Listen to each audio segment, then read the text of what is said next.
So a lot of you are probably familiar with LinkedIn's premium paid subscriptions, giving you a lot of functionality around how to find your ideal market on LinkedIn. What a lot of people don't realize is how powerful the free LinkedIn search feature is and how to get the most out of it in terms of finding your prospects and even starting conversations, getting them onto calls and making sales. So let's jump straight into it.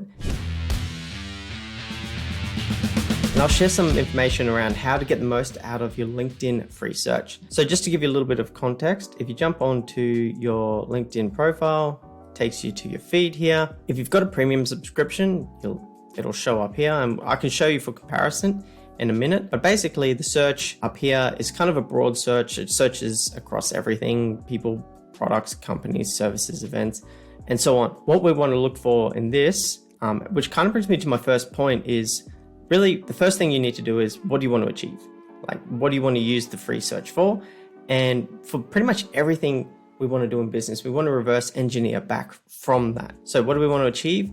In this video, we're really going to be focusing on finding ideal prospects for sales. So in that case, we're looking for people. Sometimes we might be looking for people at specific companies, but ultimately we can't start a conversation with the company. We need to find the right people at these companies. So it could be as simple as typing in director up in your search bar on LinkedIn and then clicking on people. And so we've got 38,000 results.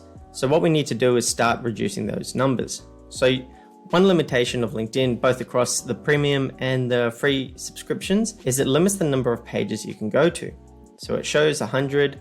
So I think there's generally, on Sales Navigator, it's 25 per page, but here it looks like 1, 2, 3, 4, 5, 6, 7, 8, 9, 10. 10 across 100, so 1,000 results. It only shows you the top 1,000 most relevant results, which is fine for most people. But if you want to make sure you capture everyone, for instance, within a target market, let's say your list ends up being 10,000. What you're going to need to do is create 10 separate mutually exclusive lists. So lists that wouldn't overlap with the other lists that are going to capture all your target market. So for instance, if we were to say, all right, I want to target all the directors in Australia, as an example, and let's say there's 10,000. You could say, or you want to say, I want to target all the directors, founders, head decision makers at companies within Australia, and there's 10,000 of them. If you did a list of directors and then a list of founders and a list of CEOs, the problem with this is that these three lists can potentially overlap with each other. Someone could call director and founder, director and managing director, CEO/founder. They overlap. They're not mutually exclusive of one another, and they're not going to be the best way to create three separate lists. But however, people can't be in Queensland and New South Wales or America and Australia at the same time. So that makes the list. You need to use characteristics to separate the people that you want to search for that are singular. They can't overlap with other lists. Anyway, that's if you want to separate and create smaller lists. So coming back to my dot points.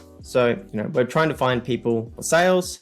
How do we find them? So we're getting there. So quite simply, you pop in people here and then click on all filters, and it's going to give you all the filters that you can use to find these people. I recommend, so the way you run a campaign is going to be different depending on whether they're first degree connections, third degree, or second degree. So if they're first degree connections, they're already part of your network. And so you can just reach out and start conversations for them. For this purposes, we're just going to focus on second or third degree. It's going to depend on what you're doing, what strategy you're running to reach out to these people. But for the most part, we're always trying to grow our network with new people. And so in this case, we're going to look at second and third degree connections. You can see people who have connected to people you're connected with. You can select your locations, let's say Australia, current company. You can even add the company.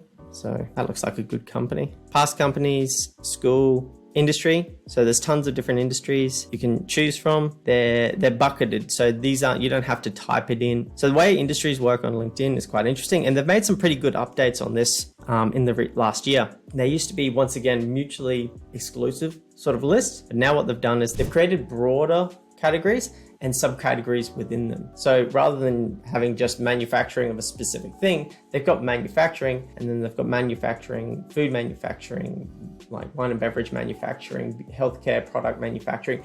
And so they're still a little not perfect because people haven't had a chance to correctly categorize themselves, but it's getting there. It's pretty damn good. And if you need to go more specific on the types of companies within an industry, probably need to use a premium search. But for the most part, you can just go, the updates they've made to the search functionality is pretty damn good. And it's allowing you to use LinkedIn free search to get pretty far with that sort of functionality. So let's say IT services and consulting.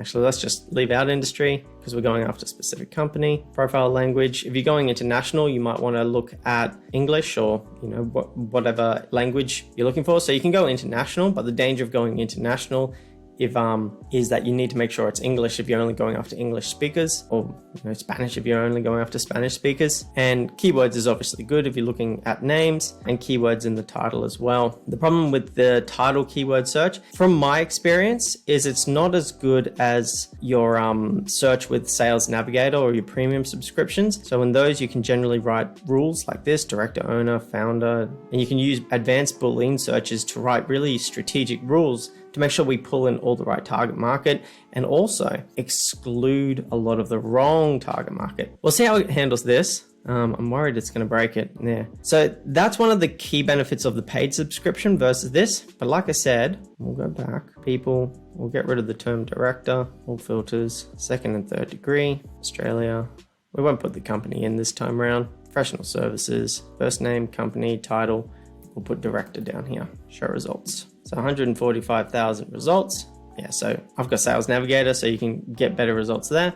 So there's plenty. So we might say, all right, well, let's tighten that up a bit further. So another thing it's missing, which is really powerful, which is found in Sales Navigator, is your company size search. But for the most part, we can go after specific industries, service categories, first name, title, director. I'm trying to think what else we can do.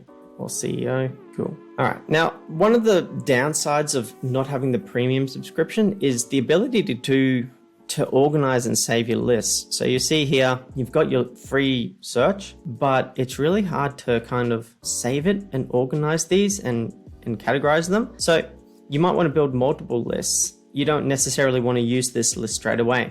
So there is a workaround to this. And what you can do is just copy, this is what's called a query string. And it's basically the rules that determine the search are actually determined by this URL here. So if you copy that and you come to your spreadsheet, so we've gone through how to find them, like just play around with the filters. It's pretty intuitive. You'll work it out. Just the limitations are things like company size and getting really specific on the company type and title type, which is really what makes the premium services more powerful. And if you work with us, we need to have it because we want to make our work as effective as possible. But this is a great place to get started and to start realizing the benefit of LinkedIn.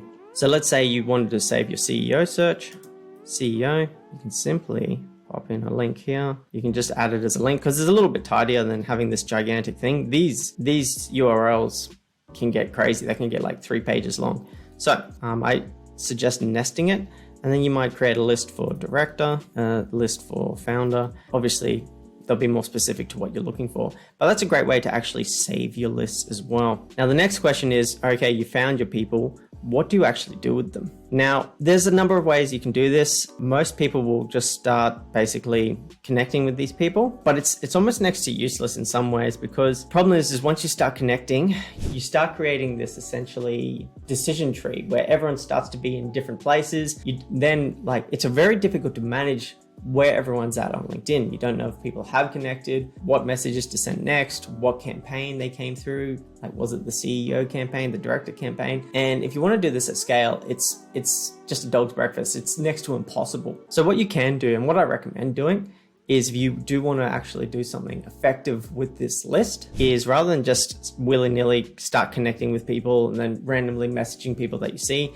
which is incredibly ineffective if you want to sort of scale this up. And if you want to learn anything from it, you're not going to be able to get any meaningful data from that, is adding it, like scraping these guys out of here and adding them into a spreadsheet. So first you can see, all right, who overlaps with what list, and then you can put columns in. So as an example, let's just have a blank spreadsheet. You might have name, URL, and sent connection, sent message, or you could even have like a stat, rather than having a whole bunch of what status they're at, you could just have a status column and have a drop-down menu.